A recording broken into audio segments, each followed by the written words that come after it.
it's Shannie from Mountain Products Stained Glass Studios. Come solder a wizard with me. First up, we flux. And we're going to take this little piece off here at the end of his hat. I'll show you what we'll do with that later. Do a quick little trimmy trim on a tail I missed on the copper foil. Nobody likes a sloppy wizard. Now we're doing a little bit of tinning. I know I say it every video, but tinning will not hold your piece together. Flip it over so we can tin again. The little tiny tip of the hat, I'm going to edge bead that first before I can actually connect it to the rest of the piece.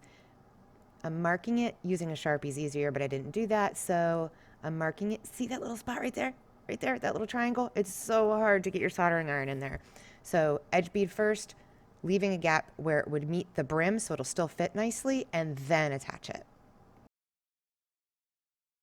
Quick flux, the whole rest of it, tin, and we start our edge beading.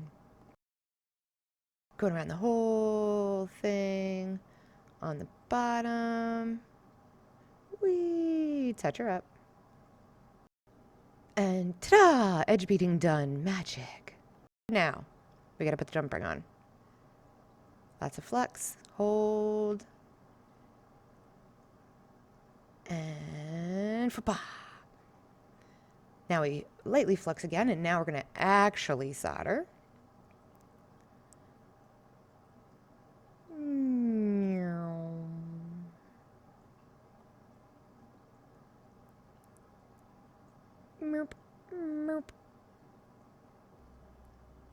Moving right along.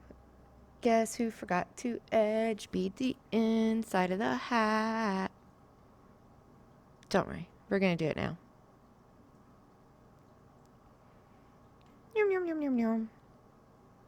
Magic. Now we're soldering our flats. Look how nice and smooth this is. But hold on a minute. We're going to have a tragedy.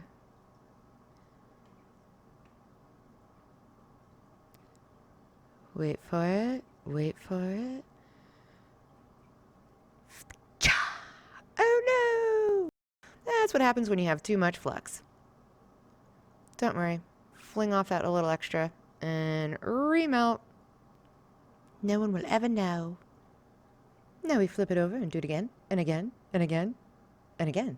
Subscribe for more. Peace, love, and stained glass.